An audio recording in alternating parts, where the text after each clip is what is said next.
ဒီကိုရအောင်မင်္ဂလာပါဗျာနော်ကျွန်တော်ဒါမနေ့ကဆိုလို့ရှိရင်ကျွန်တော်တို့ပွဲစဉ်နှစ်ပွဲပေါ့နော်ပွဲပါတဲ့နေရာမှာကျွန်တော်ပွဲရွေးချယ်ပေးခဲ့တယ်အဲ့တော့ဒါမနေ့ကကျွန်တော် Hot Fan ပွဲလေကျွန်တော်စုံရတယ်ကိုမှုပွဲလေကျွန်တော် body ရောကိုအောင်စုံရခဲ့တယ်ဗျာနော်ဒီနေ့မှာကျွန်တော်ဒါ Champion League ပြန်လာပြီနော် Champion League ဒါဆုံးဖြတ်ပွဲတွေပြန်လာပြီဆိုတော့ကျွန်တော်ဒီနေ့3ပွဲလောက်ထိရွေးချယ်ပေးပါမယ်ကျန်တဲ့ပွဲတွေကိုတော့ကျွန်တော် channel ကိုတစ်ပွဲကောင်းနေမောင်းကတ်တွေအဖြစ်ကျွန်တော် channel ထဲမှာပေးမယ်ဗျာနော်မနေ့ကဆိုလို့ရှိရင်လည်းကျွန်တော်တို့3ပွဲရှိတာ3ပွဲလုံးကိုကျွန်တော်တို့ဒါစုံအောင်ခဲ့တယ်ကျွန်တော်ဒါမောင်းကတ်လေးပေါက်ခဲ့တယ်ဗျာနော်ဒီနေ့ပထမဆုံးအနေနဲ့ကျွန်တော်တို့ Chelsea နဲ့ Napoli ပွဲကိုကျွန်တော်ပြောချင်တယ်ဗျာနော်ဒီနေ့ Napoli နဲ့ Chelsea Napoli ကွင်းမှာကန်ရမယ်ဒါ Chelsea နဲ့တွေ့မယ်ကျွန်တော်တို့ဒီနေ့မနက်ဈေးတန်းဒီ Chelsea ဘက်ကနေပြီးတော့60ရှုံးနော်ဂိုးပေါင်းက380စားဖြစ်တယ်ဗျာနော်အဲ့တော့နှစ်သင်းလုံးရဲ့ head to head ကိုကျွန်တော်ကြည့်ရမယ်ဆိုလို့ရှိရင်Napoli အိမ်ခွင်းမှာ Napoli ကအနိုင်ရခဲ့တယ်လို့ Chelsea အိမ်ခွင်းမှာလည်း Chelsea ကဒါအနိုင်ရခဲ့တယ်ဗျာနော်ကြာတော့ကြာခဲ့ပြီ2012လောက်ကပြည့်စုံခဲ့တဲ့မှတ်တမ်းဖြစ်တယ်ပြီးလို့ရှိရင်လက်ရှိဒါ Champions League table ရဆိုလို့ရှိရင်လည်း Chelsea ဒီနေ့ပွဲဒီမနိုင်လို့မရတဲ့ပုံစံမျိုးလည်းဖြစ်တယ်ဗျာနော်ဘာလို့လဲဆိုတော့ကျွန်တော်တို့1-8ထဲကနေအောက်ကိုမကျသွားဘူးဒါ Chelsea အတွက်ကဒါမနိုင်လို့မဖြစ်တဲ့ပွဲဖြစ်တယ်နာပိုလီကလည်းဒီနေ့ပွဲမှာဒါမနိုင်လည်းမဖြစ်တဲ့ပွဲဖြစ်တယ်နော်ဘာလို့လဲဆိုလို့ရှိရင်ဒါသူကကျွန်တော်ဒါပါ play off ပြန်ကန်ရမယ့် level တစ်ခုကိုပြန်တက်မှာဆိုတော့နော်25အဆင့်25ကနေပြီးတော့နော်ဒီအပေါ်ပြန်တက်မှာဆိုတော့ဒီနေ့ပွဲဒီနာပိုလီအတွက်လည်းမနိုင်လို့မရတဲ့ပွဲဖြစ်တယ်ဗျာနော်အဲ့တော့နှစ်သင်းလုံးကဒါမနိုင်လို့မရတဲ့အခြေအနေတွေနော်ပုံစံမျိုးဖြစ်တာကြောင့်ဒီနေ့ပွဲဒီကျွန်တော်စိတ်ထင်တော့အပြန်အလှန်သွင်းကိုတွေနဲ့မဲမဲဆန်ကြည့်ကောင်းတဲ့ပွဲတွေမှာပါတယ်ပြီးလို့ရှိရင်ဂိုးပေါင်းပေါ်ဖို့တော့ရာခိုင်နှုန်းက80%လောက်ရှိနေတယ်နော်ဂိုးပေါ်ဖို့ရာခိုင်နှုန်းများတယ်အဲ့တော့နာပိုလီကကျွန်တော်အင်္ဂလန်ပိုင်းဆောင်းဆောင်ရေးချက်ကြည့်အောင်နာပိုလီကကျွန်တော်ဒါချန်ပီယံလိမှာဆိုလို့ရှိရင်နာပိုလီဒီအဝေးကွင်းနေမှာတော့အဲ့လောက်ထိတိတ်မကောင်းဘူးเนาะဒါဘင်ဖီကာလိုအသင်းမျိုးတော့ချန်ပီယံလိမှာအဝေးကွင်းမှာ2-0လောက်နဲ့ရှုံးနေထားတယ်အိမ်ကွင်းနေမှာတော့ရလက်ကောင်းတွေကိုစောင်းထားတယ်ဗျเนาะအိမ်ကွင်းပိုင်းကောင်းတယ်တရေနဲ့အနိုင်ကစားထားတယ်အိမ်ကွင်းမှာဆိုလို့ရှိရင်ချန်ပီယံလိခြေစွမ်းကိုပြောတာ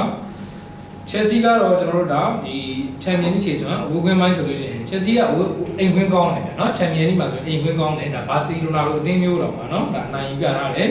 ဒါပေမဲ့အဝေးကွင်းပိုင်းမှာဆိုလို့ရှိရင် Chelsea ဒီနည်းနည်းလေးအားနည်းချက်လေးများတယ်နော်အတ္တနာနာလို့ဘာလို့လဲဒါရှုံးနေထားတဲ့အတွက်ကြောင့်ဒီနေ့ဖွင့်ထားတဲ့ဈေးတန်း Chelsea က60ရှုံးကိုကျွန်တော်ကတော့ဒီနေ့ပွဲမှာအမှတ်လိုနေတယ် Napoli ကိုကျွန်တော်ပိုကြိုက်တယ်နော်ပြီးလို့ရှိရင်ဒီနေ့ပွဲဒီအဓိကပေးချင်တာကတော့ body ထက်ကျွန်တော်ဂိုးပေါင်းပေးချင်တယ်ဗျာနော်3လုံး80စားဆိုတော့ဒီနေ့ပွဲဒီဂိုးပေါ်နိုင်ခြင်းအများဆုံးပွဲဖြစ်တယ်အဲ့တော့ဂိုးပေါ်နိုင်ခြင်း80ရာခိုင်နှုန်းလောက်ရှိရဗျာနော်အဲ့တော့ Chelsea Napoli body နဲ့ဂိုးပေါင်းအပေါ်ကျွန်တော်ကြိုက်တယ်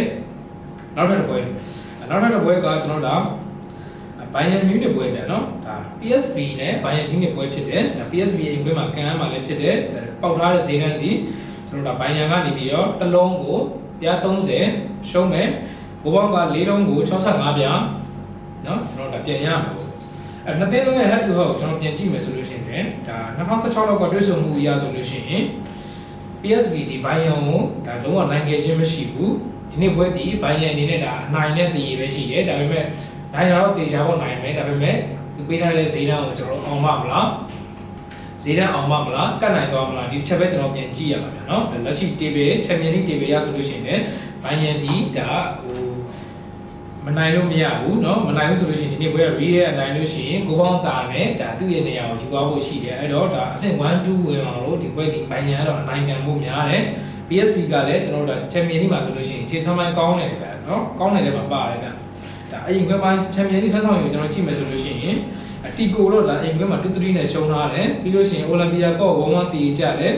နာပိုလီလိုအသင်းမျိုးဒါ6-2နဲ့เนาะအိမ်ကွင်းမှာเนาะဒါတိတ်ထားတယ်เนาะဒီနောက်ဆုံးတွေ့ဆုံခဲ့တဲ့ဒါနယူကာဆယ်နဲ့ပွဲမှာဆိုလို့ရှိရင်လည်းဒါဝေးကွင်းကသွားကစားရတယ်နယူကာဆယ်ကိုဒါ3-0နဲ့အနိုင်ရထားတယ်เนาะ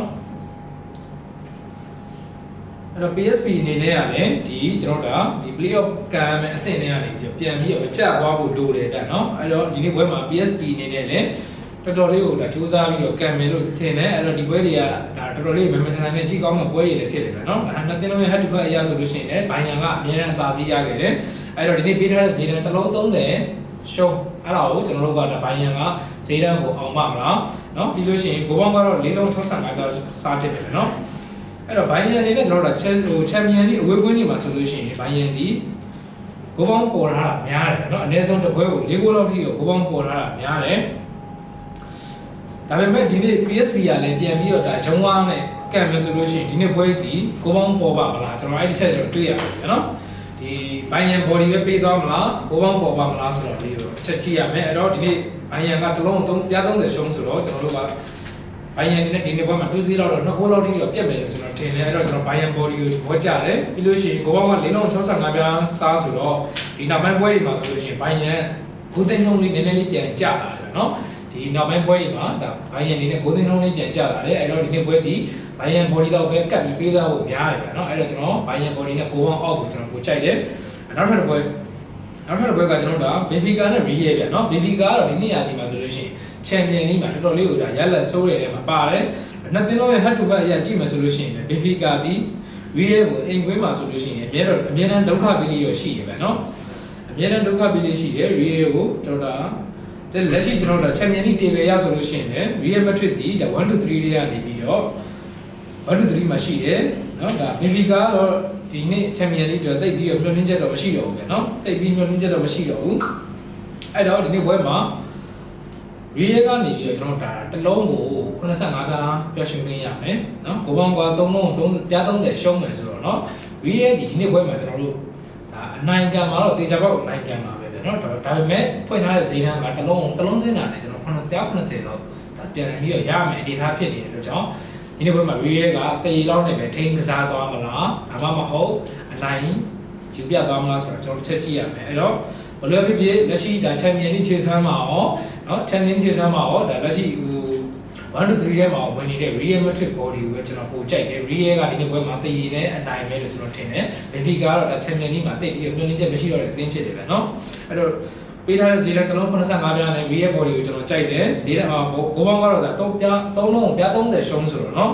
ကျွန်တော်ကတော့ဒီနေ့ပွဲမှာဒါ Real ကလည်းဒါချန်ပီယံလိပွဲတွေမှာဆိုလို့ရှိရင်ဒီနောက်ပိုင်းတွေမှာနော်ကိုပေါင်းအောက်တဲ့ပွဲကများလာတယ် Benfica ကလည်းကိုပေါင်းကိုပြန်ရနိုင်ခြင်းကနည်းတယ်ဗျာနော်အဲ့တော့3လုံး30ရှုံးဆိုတော့ကျွန်တော်ဒီနေ့ပွဲမှာကျွန်တော်ကိုပေါင်းအောက်ပဲကျွန်တော်ကြိုက်တယ်နော်အဲ့တော့ဒီနေ့ကျွန်တော်3ပွဲပေးခဲ့တယ်ချက်စီပွဲကိုဒါနာပိုလီ body နဲ့ကိုပေါင်းအောက်ပေးခဲ့တယ်ကျွန်တော်ဘိုင်ယန်ပွဲကိုတော့ဘိုင်ယန် body နဲ့ကိုပေါင်းအောက်ပေးခဲ့တယ်ရီးရဲပွဲကိုတော့ကျွန်တော်ရီးရဲ body နဲ့ကိုပေါင်းအောက်ပေးခဲ့တယ်ဗျာနော်ကျွန်တော်ဒီနေ့ပေးခဲ့တဲ့3ပွဲကိုဒီကိုလိုအကြိုက်တူမယ်ဆိုလို့ရှိရင်ဆော့ပါအကြိုက်မတူဆိုဘက်ကမှာပြီးလို့ရှိရင်ကျွန်တော်ဒါမောက်ကတွေတပွဲကောင်းနေ channel ပွဲတွေကိုတော့ဒါ channel ထဲမှာပဲတင်ပေးမယ်ဗျာနော်ဝါသနာပါတဲ့ဒီကိုတွေက channel ထဲမှာလာရောက်လေ့လာပြီးပါဒီနေ့တော့တော့ပါပဲဗျာနော်အားလုံးကျေးဇူးတင်ပါတယ်